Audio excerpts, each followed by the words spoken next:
Salut à tous, bienvenue, merci d'être avec nous. On est comme tous les jeudis à partir de midi au garage Émile Frey aux Acacias. On vous le rappelle, un garage qui vend exclusivement de la BMW et de la Mini. On va s'intéresser aujourd'hui à la Mini, la Countryman, comme vous ne l'avez certainement pas vu souvent, et moi non plus, inutile de vous le préciser. On a plaisir d'être, j'allais dire une fois de plus, la formule n'est pas sympa, mais d'être avec plaisir avec Alexandre Farago, le directeur de ce garage. Bonjour Alexandre. Bonjour Michel, bonjour à tous. Merci beaucoup de nous faire visiter décidément après la dernière fois les pièces détachées. Tout à fait. C'était extrêmement intéressant et je le disais tout à l'heure, je ne pensais pas qu'il y avait autant de choses à dire sur les pièces détachées. Et là, on va être surpris également parce qu'il y a beaucoup de choses à dire, Alex, sur le dessous de cette Countryman. Alors tout à fait, on a toujours l'habitude de voir un véhicule par-dessus et aujourd'hui on a décidé de le montrer par-dessous pour montrer un petit peu les différentes caractéristiques techniques du véhicule. Alors tout d'abord, la construction d'une Mini est un petit peu particulière parce qu'en fait les constructeurs, les ingénieurs ont essayé de faire le fond le plus plat possible. C'est-à-dire que depuis l'avant jusqu'à l'arrière, on est sur quelque chose qui est relativement plat pour éviter évidemment tout type de turbulence qui pourrait gêner l'avancée du véhicule. Alors de nouveau, on n'est pas sur un effet de sol comme dans une Formule 1, donc l'effet de sol, on rappelle, ça crée une dépression sous la voiture pour la plaquer, donc c'est absolument pas le cas là. Mais par contre, c'est pour améliorer donc son aérodynamisme. Alors, intéressant de voir, Alexandre, que toutes les pièces, toute leur configuration, tout ce qui est mis là a un sens. Tout à fait. Alors évidemment, quand on regarde comme ça sous le véhicule, on voit plein de pièces, mais en fait, comme tu le dis Michel, donc toutes les pièces ont un sens. Par exemple ici, vous voyez ici, il y a une pièce qui est posée que d'un côté et pas de ce côté-là. Et pourquoi? Eh bien tout simplement parce qu'on a le réservoir d'essence qui est là. Un, ça va nous améliorer l'aérodynamisme par rapport au réservoir et de deux, ça va nous protéger le réservoir en cas de projection de pierres, de cailloux, etc.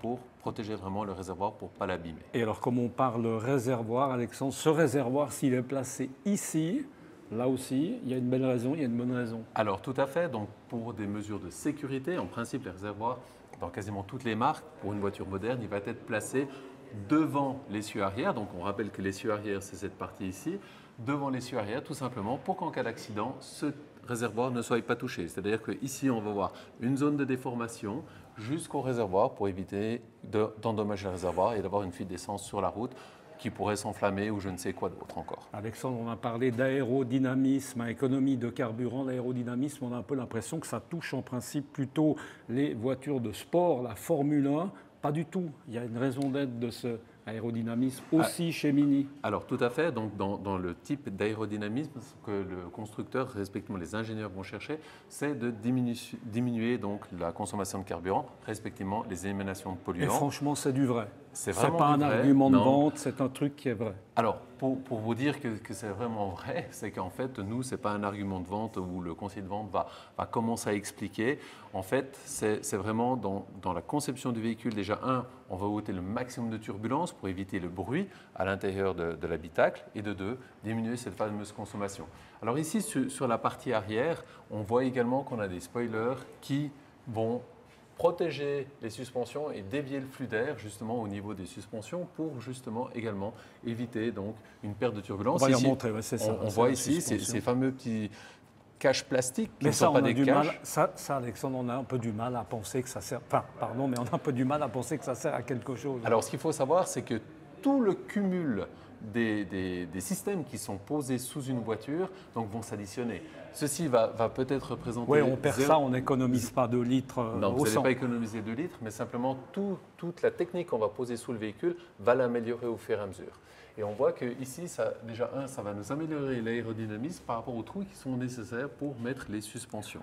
Pendant qu'on est là derrière, suspension aussi indépendante. Alors tout à fait. Donc sur une voiture moderne aujourd'hui, pour avoir la meilleure stabilité de route, donc on a des 4 suspensions indépendantes, c'est-à-dire que les roues vont travailler complètement indépendamment. Sur certaines voitures, on peut encore retrouver, mais ça devient de plus en plus rare, que l'essieu arrière est relié.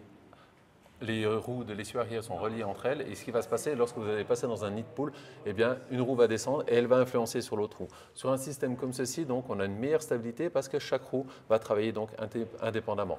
Alors techniquement, c'est un peu plus cher à faire parce qu'il faut mettre tout un système de trapèzes, de leviers, etc., d'amortisseurs différemment posés dans le véhicule pour pouvoir permettre ce système. On va parler peut-être du cric en cas de crevaison, c'est quelque chose qui intéresse plutôt le touring en ce qui me concerne, mais enfin on peut en parler quand même pour ceux qui ont un peu plus de courage comme Alors moi. pour ceux qui n'ont pas des roues run flat, on rappelle que les roues run flat, vous pouvez rouler à plat. Et qui n'ont pas un abonnement au TCS. Et qui n'ont pas d'abonnement au TCS. Alors ici, évidemment, sous le véhicule, on va retrouver donc les emplacements pour poser un cric. Alors évidemment, le cric ne va pas se poser n'importe où, donc le constructeur a fait des renforts exactement où il fallait. Et puis là, vous avez des logements pour mettre le cric dedans sans devoir chercher où stabiliser le véhicule. Alexandre, il y a un truc qui m'intrigue un peu là-bas, j'allais dire au plafond, mais oui, du coup c'est le plafond, mais c'est le dessous de la voiture, c'est le tuyau qui est là. Alors ce fameux tuyau qui est un tuyau en caoutchouc, eh bien ceci c'est le tuyau qui va servir à ôter l'eau, à déverser l'eau de la climatisation sur la route. Alors on rappelle qu'une climatisation, dans le cadre de son fonctionnement, on va donc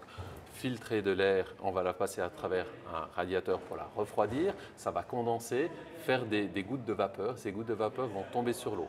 Alors petite astuce, des fois vous pouvez être dans votre garage, vous reculez la voiture, vous dites « Ah, j'ai une tache par terre ». Alors oui, ça pourrait être une flaque d'huile dans un cas vraiment pas de chance, mais dans la plupart des cas, eh bien, c'est simplement l'eau qui a coulé et puis ensuite après elle va s'évaporer, votre tache va disparaître. Alors moi jusqu'à présent, je reculais la voiture, j'allais sentir, voir si ça sentait l'essence et puis au cas où, eh ben, c'est pas comme ça que ça se passe. C'est pas comme ça que ça se passe. Merci beaucoup Alexandre en tout cas d'avoir été avec nous. C'est vrai que c'est pas tous les jours qu'on voit le dessous d'une voiture. C'était une fois de plus en tout cas fort intéressant. Merci Alexandre. Avec et puis plaisir. On se retrouve jeudi prochain.